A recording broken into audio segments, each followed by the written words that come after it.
Good afternoon and welcome to Beholden To Truth. It is your humble host, Joshua, here with you for another fun session to go through some of these news topics, to go through some of my personal feelings about what people are prioritizing in the newswire, some of the buzz around our last video, and that video being a response to the Nick Fuentes-Candace Owens interview.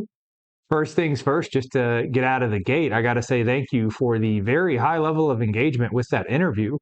I think in 48 hours after dropping that video, it's probably going to be my #1 viewed video on YouTube in 48 hours. After years of making videos and full-length documentaries with weeks worth of editing and preparation and editing, all this stuff. I do this one little reaction video to the Nick and Candace interview, and it blows up several thousand views in the first 48 hours. So I'm not sure if I expected that. I knew, obviously, when you do timely videos, whatever is happening, trending in the last 24 hours especially, then that tends to get higher levels of engagement. And I also knew that this was as I mentioned in the review, a generational moment where for the first time, Nick and the ideologies that America First stands for are being platformed by a very prominent, well-known mainstream political commentator. And so I talked all through the significance of that in my review, the fact that talking about white identity and having white consciousness or white sentience, that topic has been obviously gatekept and smothered to death over our entire lives. It's been labeled white supremacy or Nazism or anything like that. And so trying to break through to the mainstream, no matter who you are, whether it's Jared Taylor doing that work for 30 years or Nick doing it for the last 8 years, I know I've encountered quite a bit of suppression and censorship over the last 4 years. Simply trying to stand up and advocate for white people has been completely intolerable in the mainstream. So to see Nick have a chance to talk about our values as white European people and how that's tied inextricably to the identity of America, that was a very welcome conversation to get platformed. I think Nick probably assumed that the general bulk of the conversation was going to be around Israel and the larger subject of Jewish influence. But Candace wanted to spend 25 to 50% of the interview talking through personal feelings about Nick and beef that they've had in the past, and her not necessarily appreciating some of the ways he has talked about her. And it was not the best use of the platform, but hey, Nick is the guest on the show, so he doesn't get to decide the agenda. But I think either way, despite that, they sparred for 2 hours, and Nick did a great job representing our core values, which are exposing Jewish influence in America and standing up for white people, making sure this country remains a Christian country. The moral fabric of it doesn't slip away from that, or any more than it already has. So Nick did a great job, and I was monitoring the Twitter timeline and other social media, especially Instagram, just to see if, maybe I'm biased because I'm obviously a big fan of Nick, and I have assembled my platform along the exact same ideological, political, religious lines. So perhaps I am biased in the content that I am fed and the feedback I am fed about how that interview went. But it seems to me like the general internet largely endorsed Nick as the winner, if you want to call it that. It wasn't a debate, so to speak, but even in the exchange of ideas and laying out their reasons for them, most people on the internet, even those who aren't groypers, seem to believe that Nick was the one who came out of that whole exchange looking more intelligent, more composed, less personal, more objective, rational. And so that's a good thing. That's exactly what we wanted. We want Nick to be in the spotlight, spearheading this movement, not just to expose the political ideologies and priorities that we care most about, but to personalize them and to humanize them, to make people understand that the people who hold these views, they don't hate other people. They don't hate non-Christians. They don't hate Black people or Jews or anybody else. In the same way that all of those other groups, Muslims care a lot about Islam. Christians should be caring a lot about Christianity. Black people care a lot about Black people. Jews care a lot about Jews. Since when was it immoral for white people to care a lot about whites? Since when was it a contradiction to be a Christian in any of those ethnic groups and try to advocate for your respective group, which is what Candace tried to turn on Nick. And I went through the whole review and rebuttals for how white identity doesn't undermine Christianity in the previous video, and I did it in a 2.5 hour special, White Sentience, over there on Substack.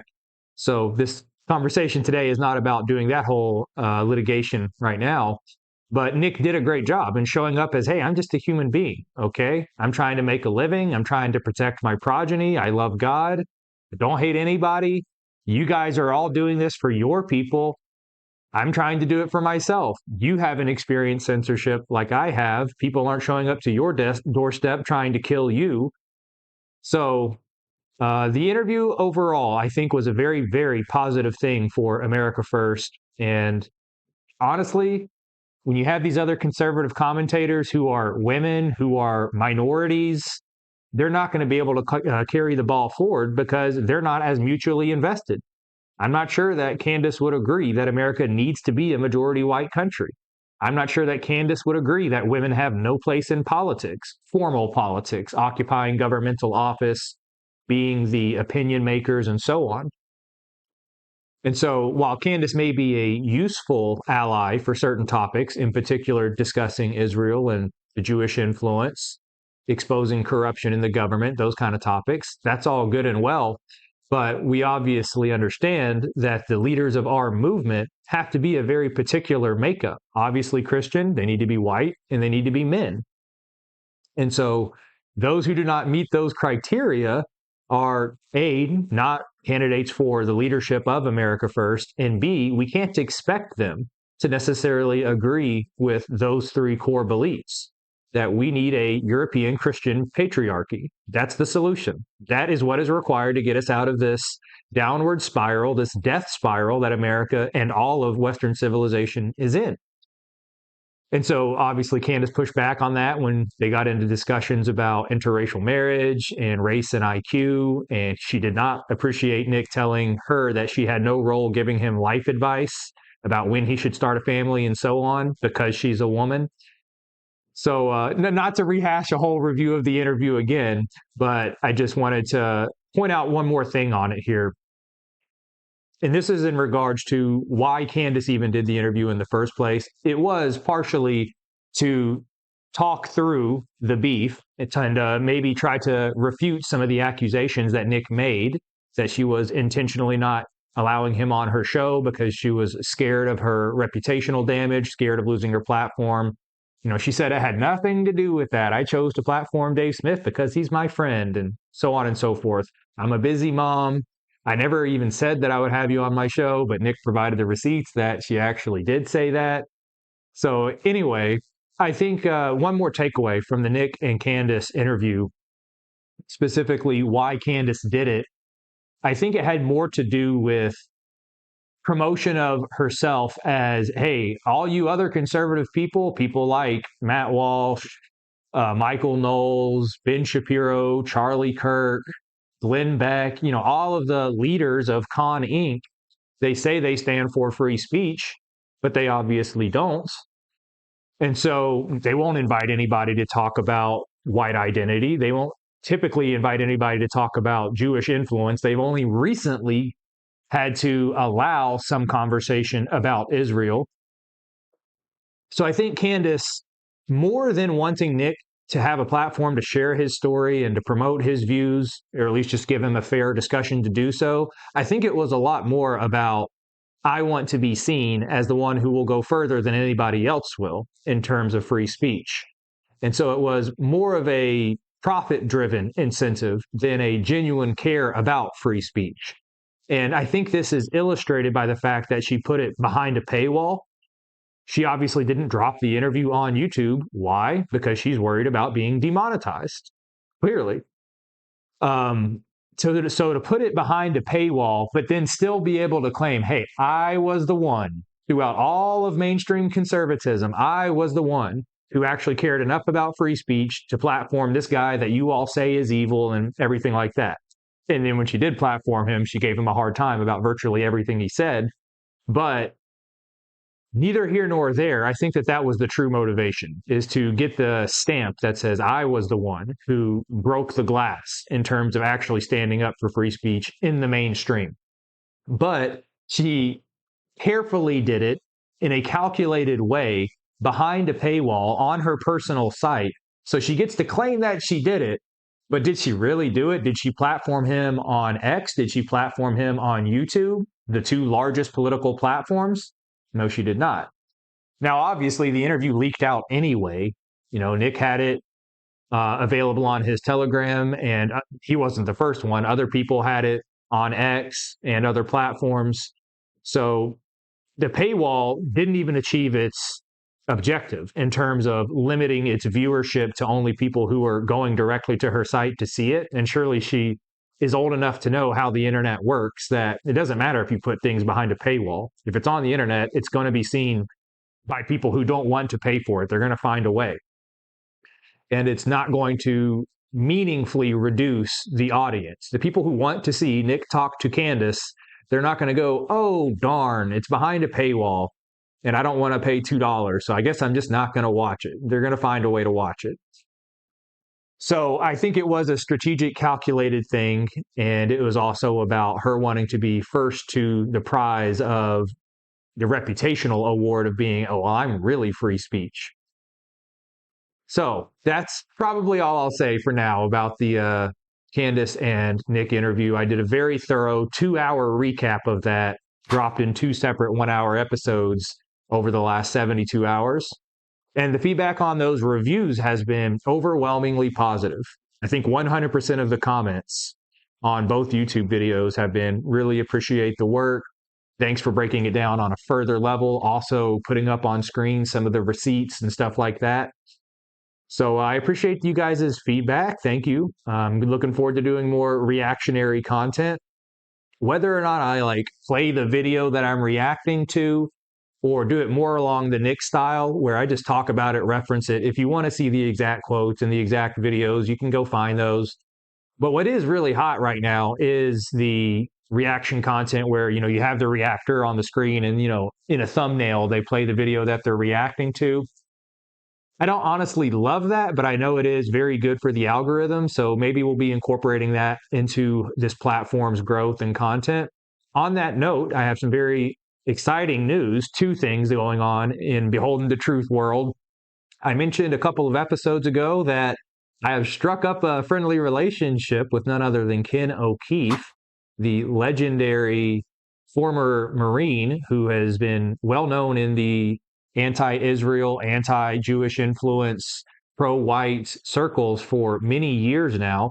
Lots of activism work on behalf of Palestine, an actual activist work, not just internet, commentary, but going to Palestine and doing public demonstrations, being on some of the largest journalistic outfits in the world, BBC, Russia Today, CNN. These platforms are as big as they get. And he's talked about some of the most controversial anti-Israel topics you possibly can. I remember seeing clips of him on Russia Today talking about the Samson option. I think that's the first time I ever heard about it.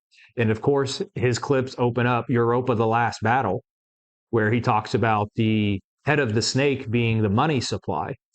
So I am very honestly surprised and happy, and I kind of feel undeserving. But hey, the opportunity is now upon us. I've put in 4 years of work.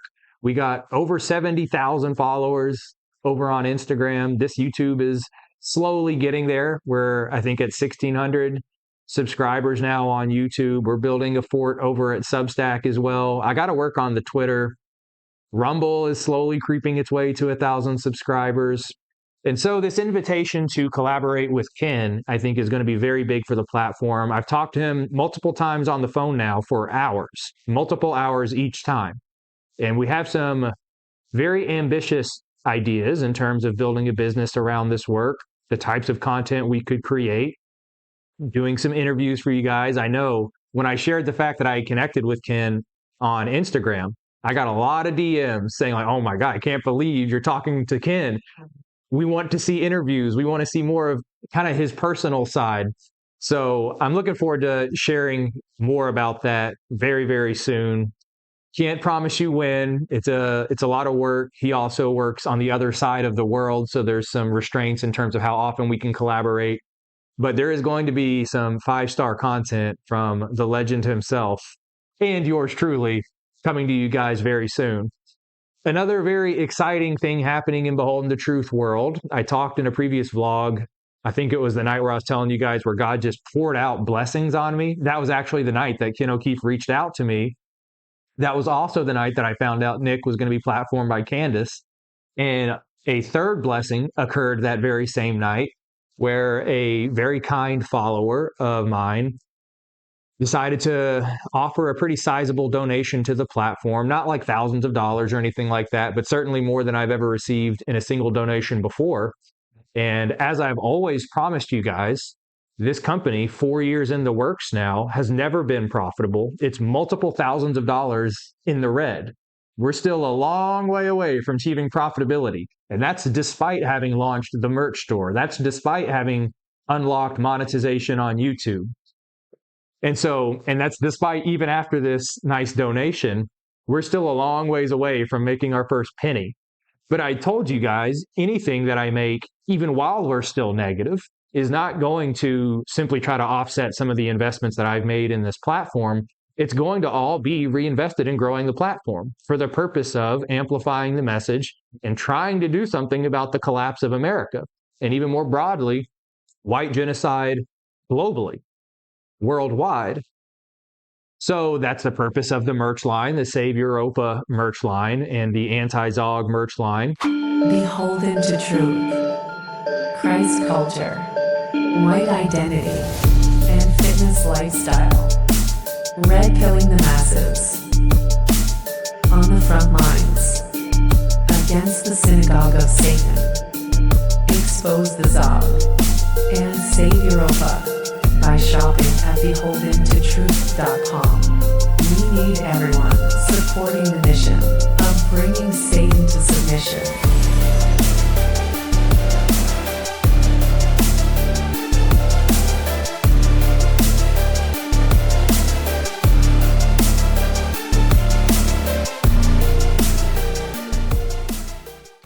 And so after I got this donation, that definitely helped chip us closer into being at least in the black, certainly not yet in the green.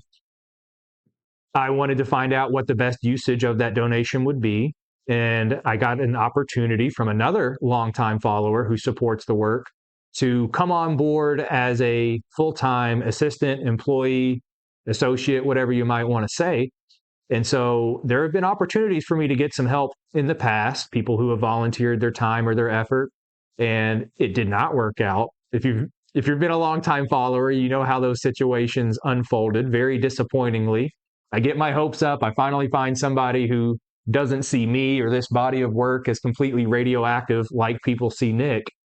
They don't want to be personally associated with it. They're worried about the impacts to their career, what their family, friends, church, romantic opportunities, how all those things could be negatively impacted if people knew that they were associated with doing this advocacy work, talking about the Jews, promoting white people. Oh my gosh, the end of the world. Ridiculous. Criticizing black people. Wow, can't do that. And so I've had opportunities in the past where people came along and said, hey, I have these skills, social media management, video editing, whatever it might be. I'd love to help. And it never has actually panned out for anything longer than a period of about 2 weeks. But that being said, this kind follower who I've been talking with for actually quite a while, we have a decent little friendship built up, and I talked through some of the opportunities and challenges that I have that I could be getting this message out much further if I just had a little bit of freaking help, If all of the social media management wasn't on me, if filming all the content, editing the content, posting it on Substack, X, YouTube, Rumble, the various other platforms, if I had a little bit of help taking the long format content, slicing it up into viral reels, a little bit of help with some of these things, we could make a lot more progress. And so they offered their support. And I'm very excited because I also want to be able to compensate people for their time I'm not going to say ideally, but I kind of naively hoped that the fact that I have done all of this work for not only no pay, but for negative pay 4 years, and that's from a financial perspective, but also at severe cost to my personal life 4 years. I kind of hope that other people who believed in the mission, they would be willing to volunteer some of their time at a minimum. And I'm not asking for their money, but at least just provide a little bit of your resources from a time point of view. But that simply has not unfolded. And I'm not going to sit here and complain. I know not everybody has the luxury of time or additional financial resources to contribute. But this individual does have the time.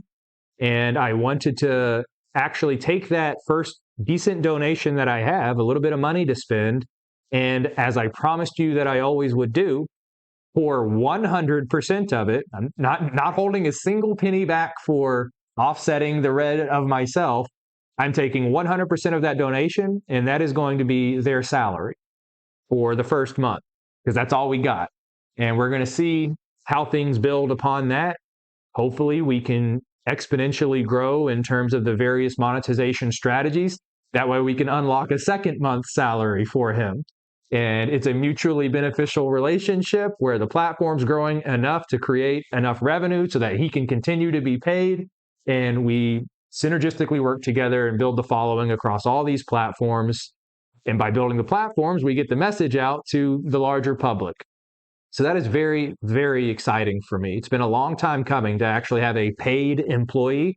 And that is only possible due to the generosity of my good followers, people who actually care enough about this work to fork over a little bit of their time and their resources in support of it. So very, very good news. I'm extremely excited. The collaborations start tomorrow. This guy's going to be busy, you guys. There's like an avalanche of work. But fortunately, I am trained from a corporate perspective as a manager. I've been doing this a long time, okay? I know how to manage long-term projects, programs, deliverables, portfolios of work, manage risks, size up the return on investment versus the level of effort for various different projects. So I have all of the training and the political knowledge to do the work itself, but I need help with some of the bottlenecks in the workflow. So it's going to be a new chapter in Beholden to Truth starting tomorrow. And hopefully you guys will start to see a bit more of those viral reels. We're going to be shooting for hopefully one of those a day where we take the long format content like the Nick and Candace interview, like my documentaries, like these vlogs, and serve those up in the 60 to 90-second reels or YouTube shorts that go viral far easier than these long format conversations. And that's just the tip of the iceberg. It's a whole lot more than let's just start clipping content. And that's already been difficult enough for me to accomplish, even with the help of an AI platform like Opus Clips. Still, trying to work a full-time corporate career and do all of that work, it's just been a continual bottleneck for years. And so to unlock that, the sky is truly the limit. And I am setting our goals very, very ambitiously. So you guys haven't seen anything yet. The feedback in the Nick and Candace interview was so positive. People were talking about, finally, we have the optics that we need. And that's an important thing. Maybe we should just stop, pause, talk about optics. I remember the very first time I showed my father some of Nick's content. And this was multiple years ago, back when he was still broadcasting on a green screen with a pretty mediocre, blurry camera. And he was talking about all the exact same subjects: Jewish influence, white identity. And because they're seeing it for the first time as kind of an amateur production, they get the interpretation, this is just some kook in his basement. Who taught him? What credentials does he have? How does he know these things? Is he even right? Unfortunately, books are judged by their cover. And so the optics of your content, or larger, of your political mission, are extremely important in terms of breaking through the mainstream. This is one of the reasons I was so excited to see Nick invest in his studio last year, to actually have a polished, high definition, properly lit product to serve up to the mainstream. That's part of the success formula.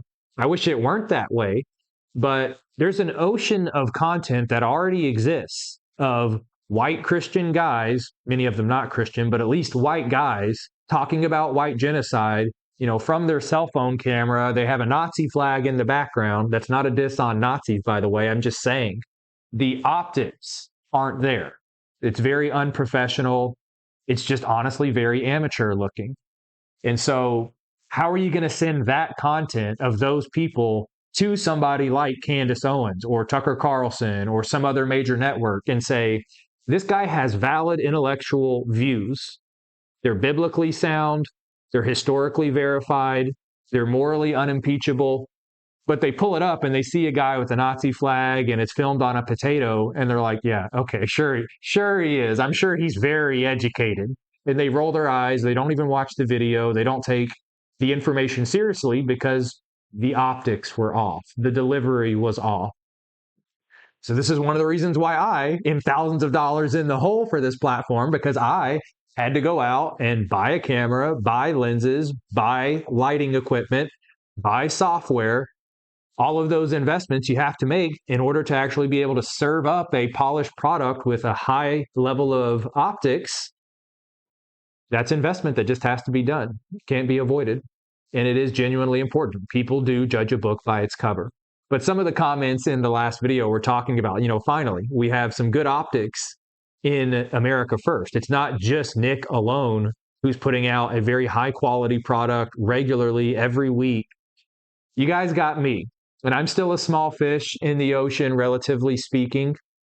I say that, but sometimes I do have to pause and remember 70,000 people is not a small number on Instagram. But the fundamental flaw of having such a concentrated large following on Instagram is that Instagram is not a long format platform. Yes, technically you can upload 15-minute videos, 30-minute videos, and so on, but they are not served up or promoted in the algorithm. Instagram is a micro blogging platform. It's just like Twitter. It's just like Facebook and so on. It's not meant to. It's really, they've modeled themselves after TikTok was absolutely smashing the algorithm of these other microblog platforms. It's really meant to watch a 30 to 60, maybe 90-second video that either entertains you or informs you, and then you're right back to scrolling the algorithm. And so that's part of the restraints of my platform right now. And we're going to be working through this with our business strategy with my new employee. We're going to be figuring out how to build the following on YouTube, because that's where the genuinely valuable content is. That's the long format conversations. In particular, you guys hear me say this phrase all the time, the narrative strategies that we need. You can't articulate a full conversation about white identity and what it means and how it doesn't contradict your Christianity in 30 to 90 seconds.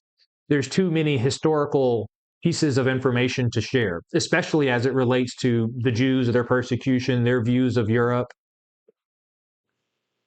And the same is true with Jewish influence in particular. You just can't wake people up about Jewish influence writ large, worldwide, in a 30-second clip. It's just not going to happen.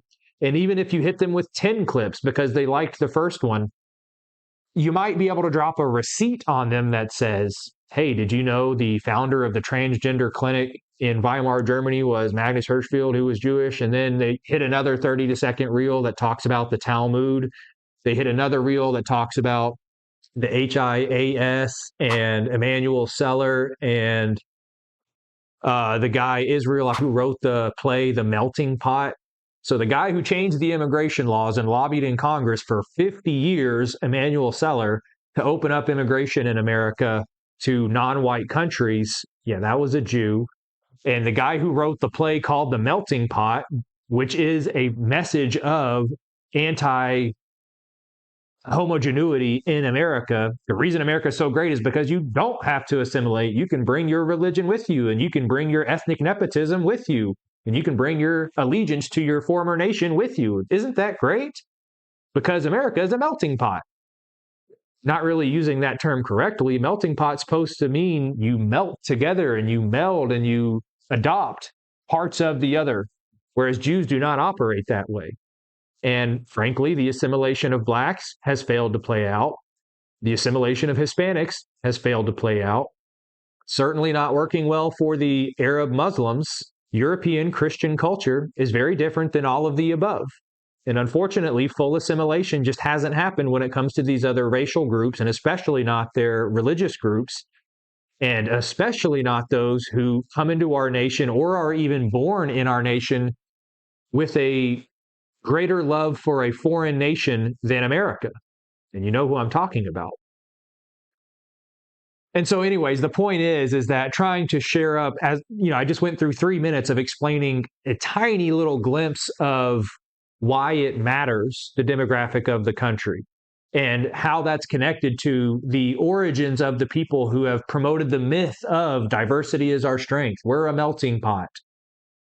And the people who changed the immigration law to support all of that. You know, laying those things out piece by piece, it's just not doable in bite-sized reels. You have to have long format conversations.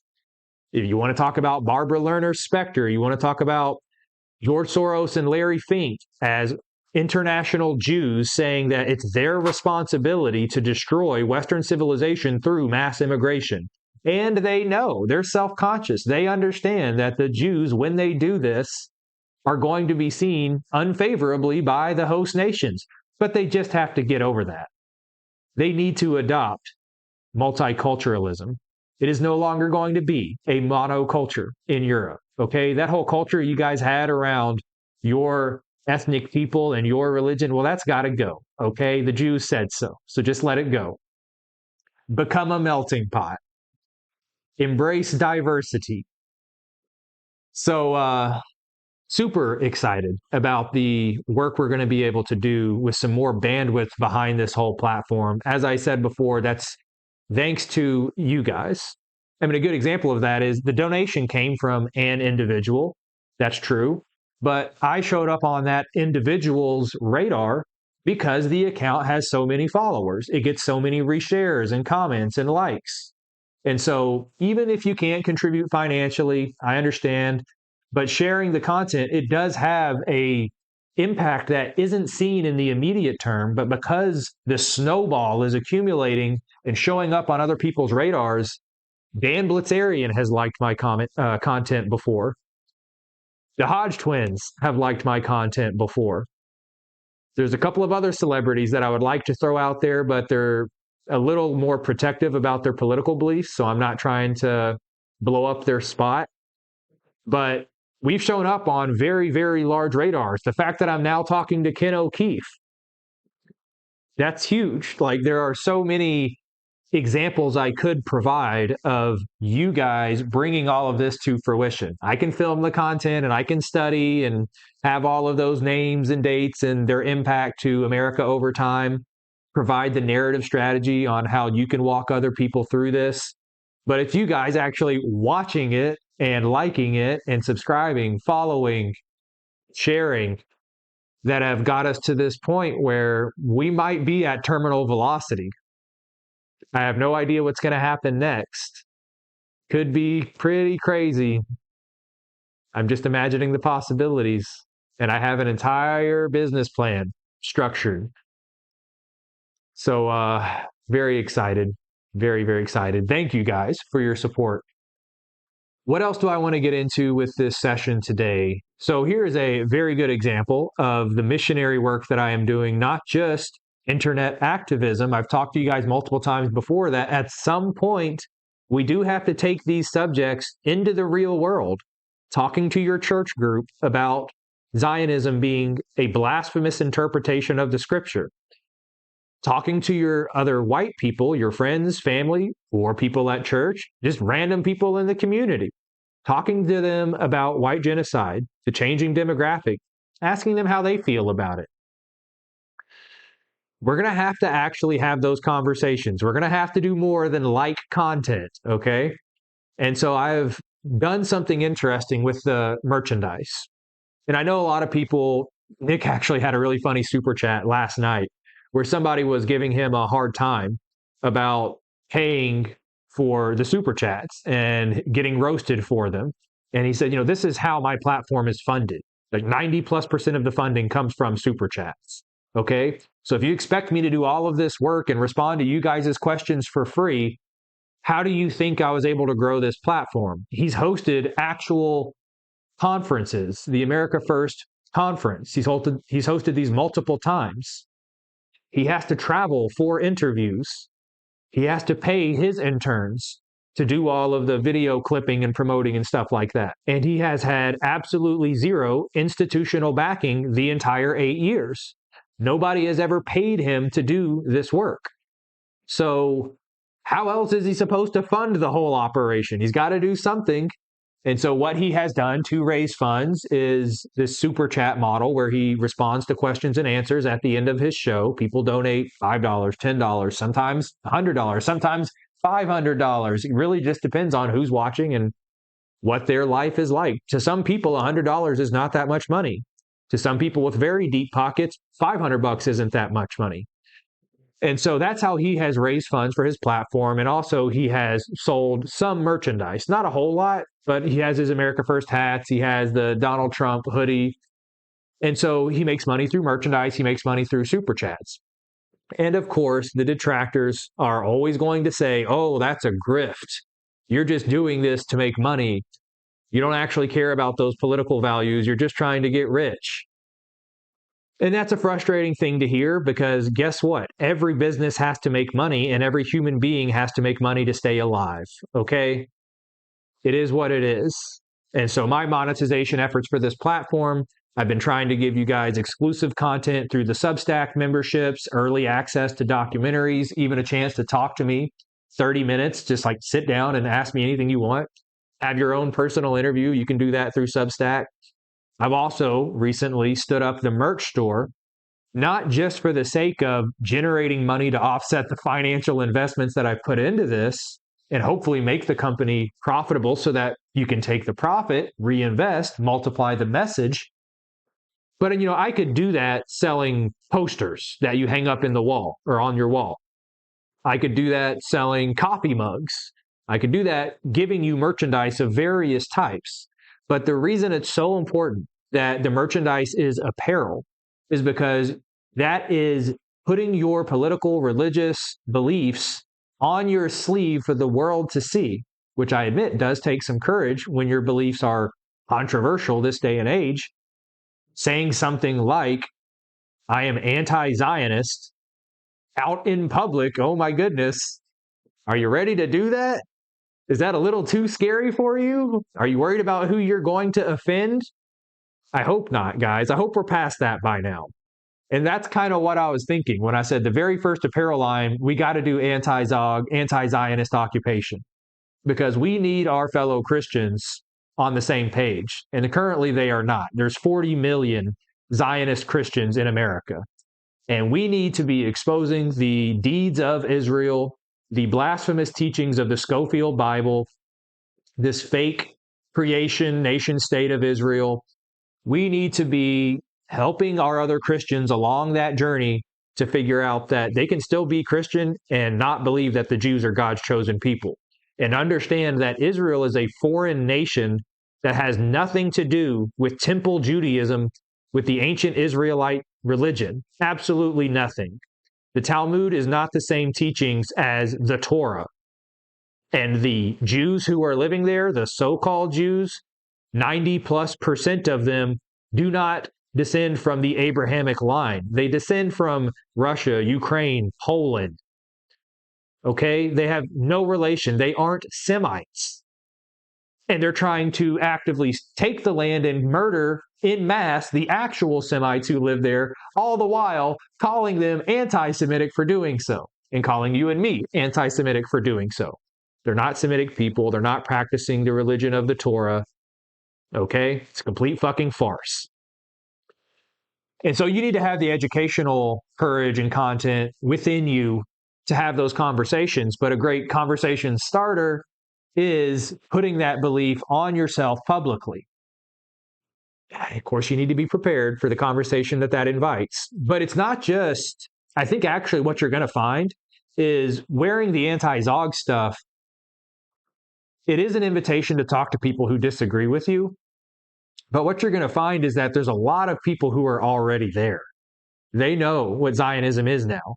5 years ago, if you weren't a staunch Christian Zionist yourself, you had no idea what Zionism was.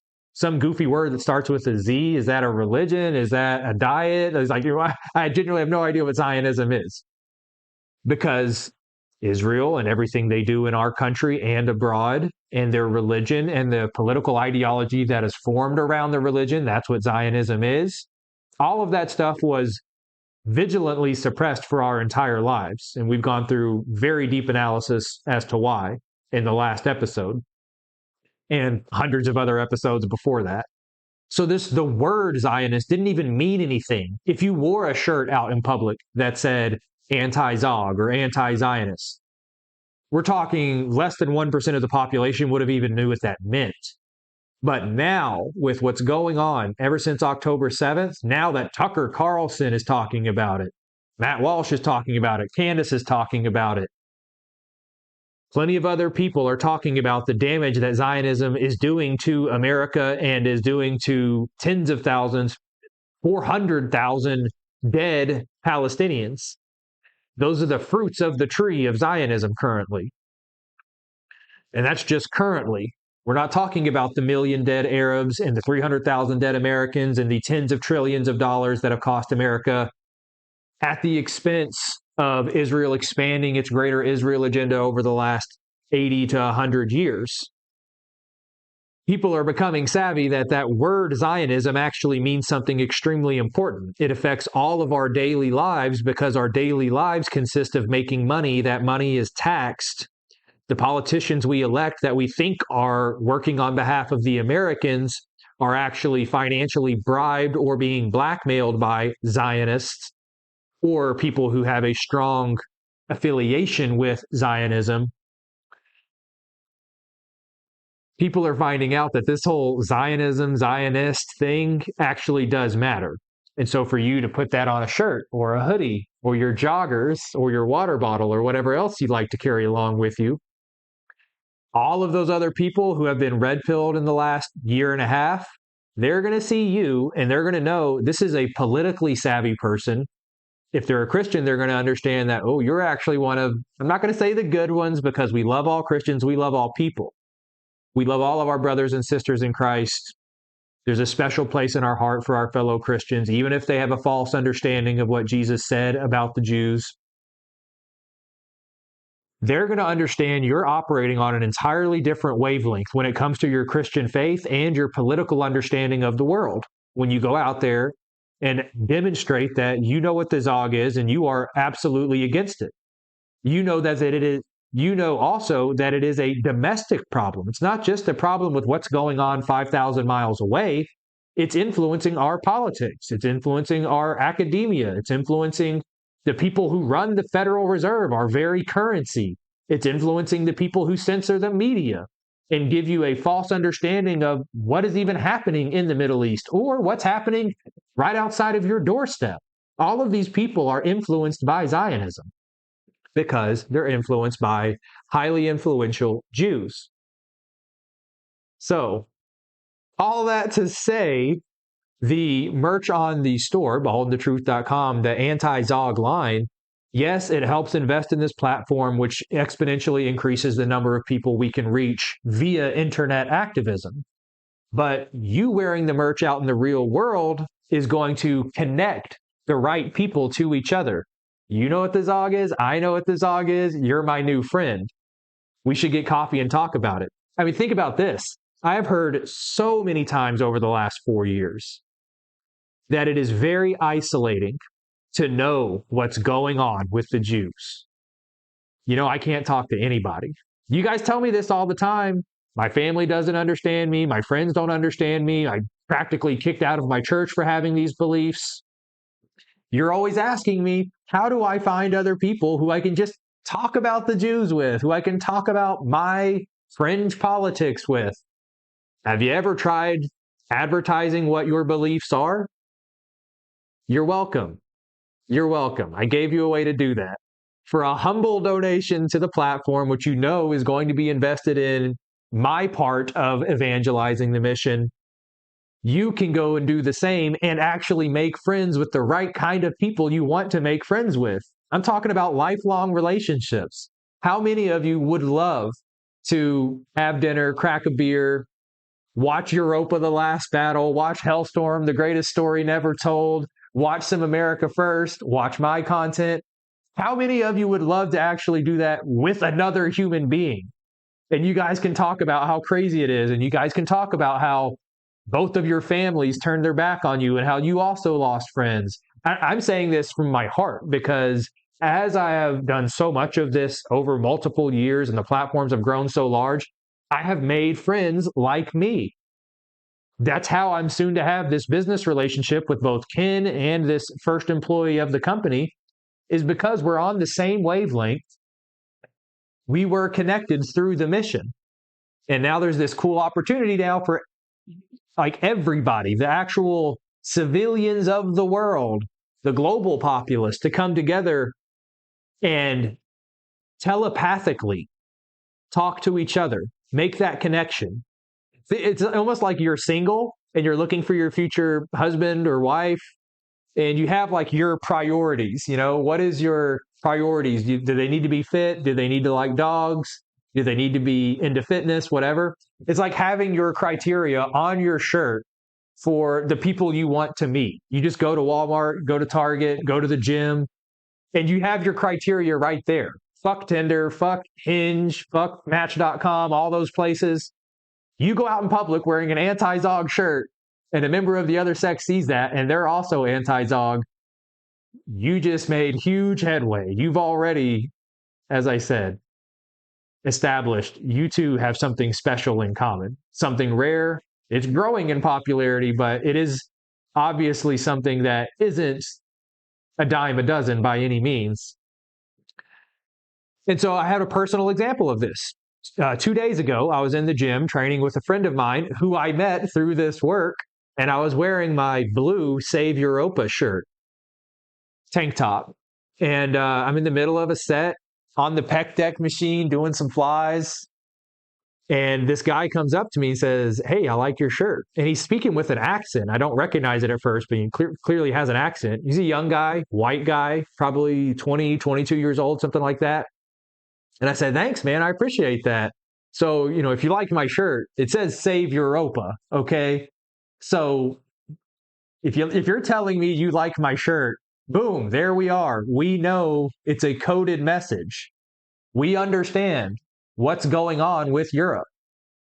We've never even had a conversation before, but we just connected with a foreknowledge of Europe is under attack, has been for a very long time. They're losing their countries. They're becoming a minority, just like in America. Their representatives in office don't represent their values, their people. They favor foreigners and alien religions more than the people, the actual majority of the country, the people who built the country, who fought and died in wars, sacrificed themselves to protect the country. The people running the country don't give two fucks about Europa protecting Europeans. And the same is obviously true here in America. And all of the colonialist endeavors, New Zealand, Australia, Canada. And so I'm just wearing my tank top, man. And this guy comes up to me, "Hey, I like your shirt." And I catch his accent and I say, "Okay, so you know what's going on." And he's like, yeah, I know. I'm German." Ooh, that hurts. That hurts, man. That's actually how I reacted in person. I was like, "Oh shit, I am sorry." That's what the first thing out of my mouth was, "Dude, I am sorry." And it's kind of funny because America is in worse condition in a lot of ways, demographically especially. America is leading the white replacement. You know, one lifetime ago, 1965, America was a 90% white country. In less than one lifetime, we're at 58%. We're already a minority among newborns. The sheer number of immigrants flooding America in the last presidential cycle, 10 million non-white people. So America is the closest to existential collapse. And Europe is looking over the ocean and seeing this. All of the countries are seeing this. Sweden is seeing this. France, Germany. They're watching what's happening. England is seeing this as well. And they're shaking their heads because they see the same seeds being planted in their nations. They might currently be 80, 85, maybe even 90% still their ethnic original people, but they see the boats coming and they see their politicians having no problem whatsoever. They see those immigrants landing and getting free housing, free healthcare, free food, prioritized in the education system. And they see the media being hostile towards the native people, insulting their history, recasting the white leaders in Europe as Africans. It's absolutely disgusting. They know what Save Europa means. They know what Save Europa means far more than Americans know what it means. So it's probably pretty ironic that the first time I wear the Save Europa merch, an American doesn't approach me. I got a German guy living in America approach me and be like, yeah, I know what's going on. It's bad. You can help save Europa by getting the message out to the masses and also support this platform by shopping at beholdentotruth.com.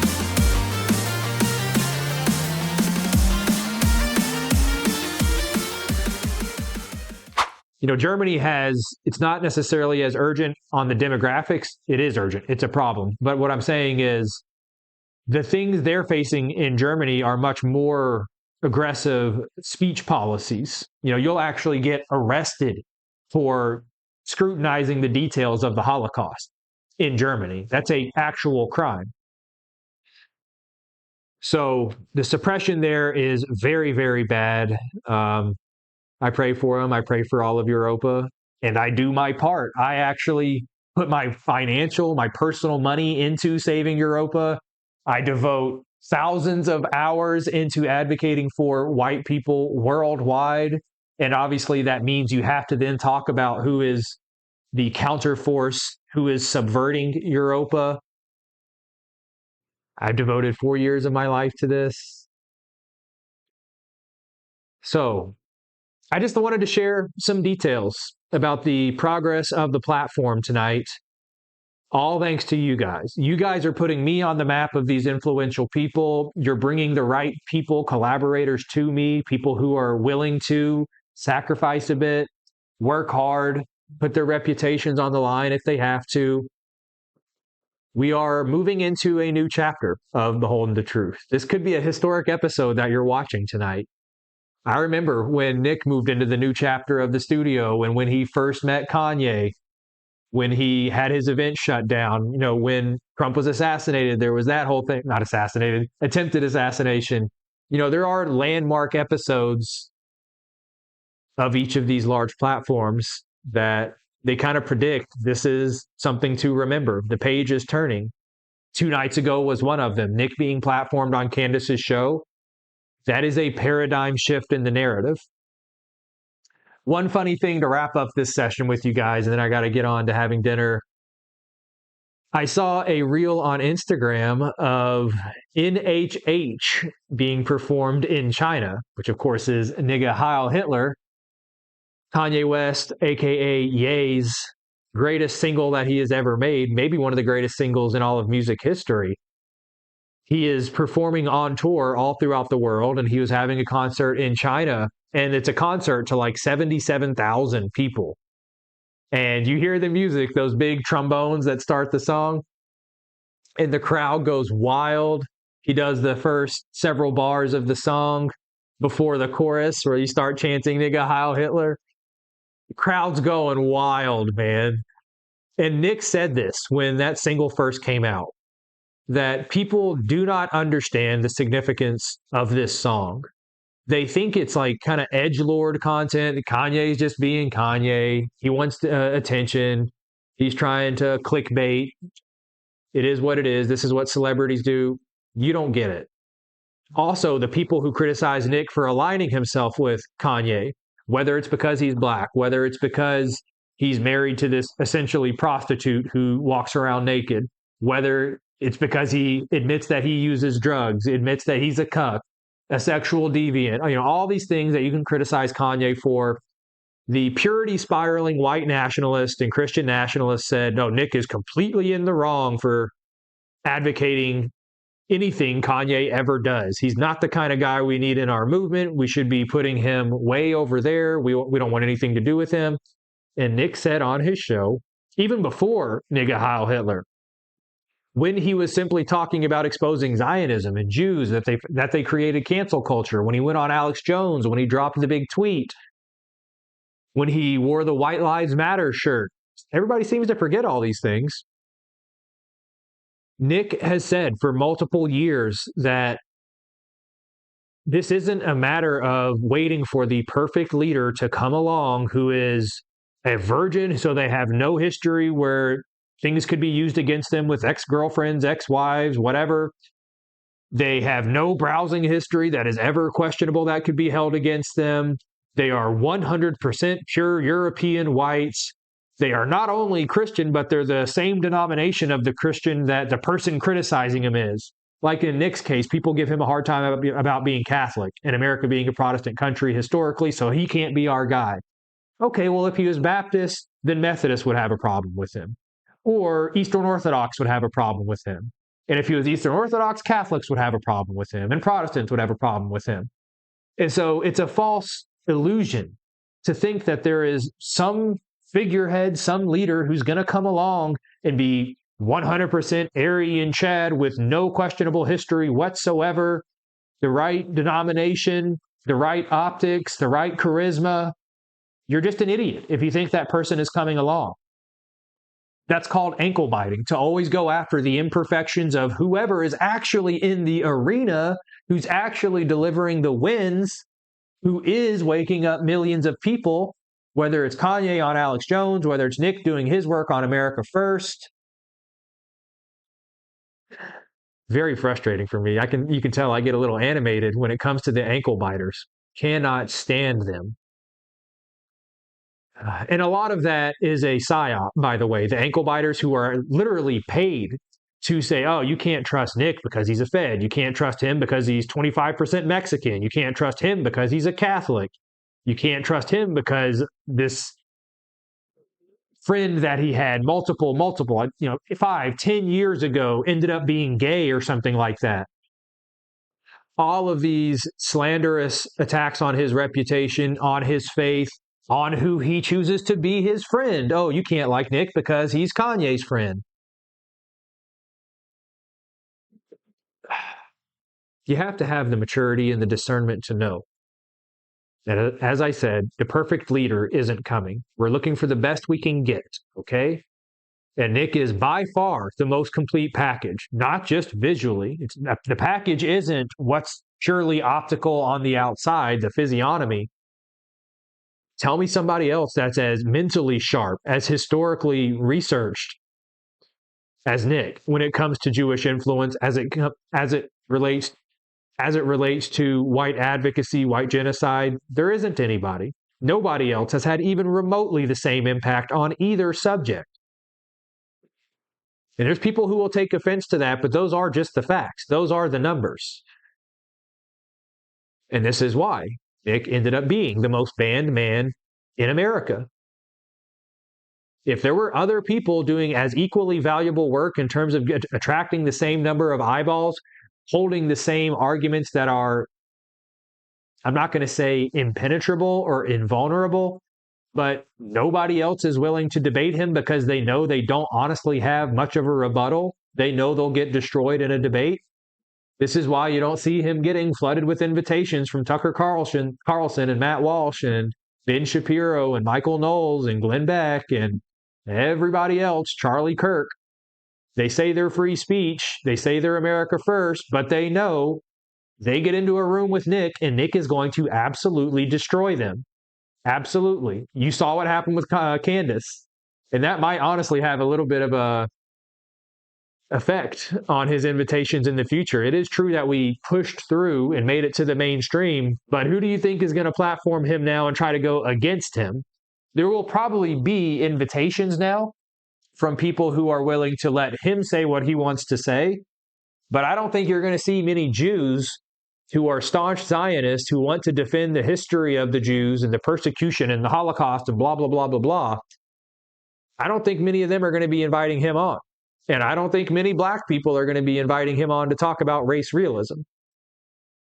So it is still honestly commendable that Candace did so. She screwed up the interview, obviously, and didn't make herself look better in terms of the topics she chose and the pettiness and the femininity, the liberal views about race and women. That didn't help improve her reputation politically speaking, but it did demonstrate that, hey, whether it was just because she wanted the trophy of being the only person actually allowing free speech, like I mentioned at the beginning of the show, either way, we have to call a spade and say we appreciate that she did it. And we're just going to have to wait and see how the cards fall in terms of, does Nick actually get more invitations from the mainstream now? We shall find out. But I think that's going to wrap it up for this episode, you guys. Thanks for joining me. I have plenty of other content planned. I have a backlog of probably 70 or 80 topics that I just don't have the capacity to sit down and record, knowing that I'm going to have to edit them all. I'm going to have to clip them all. I'm going to have to post them all. And so now that we are moving into a new era of Beholden to Truth, you guys should hopefully see the fruits of that in the very, very near future. From the bottom of my heart, it really does mean a lot to me that you guys put me in this position to attract the right talent, to attract some financial resources to help pay that talent. So thank you for supporting the work, everything that you do. Even if you're a new follower, you're immediately helping by liking the content, subscribing, sharing it all over the world that you can. Until next time, you guys, take care of yourselves. Love you, and Christ is King. The number one question you guys are asking me is, how can I wake people up? And you also ask, how can I help support you? And so I have a solution for both of those questions. You can head over to my Substack. You'll be able to get exclusive early access to all of my documentaries, my long format content, free ebooks, and even a chance to talk to me one-on-one. You can do Ask Me Anythings. There's several different membership options for your budget, whatever fits your lifestyle. Head on over and get yourself a subscription now.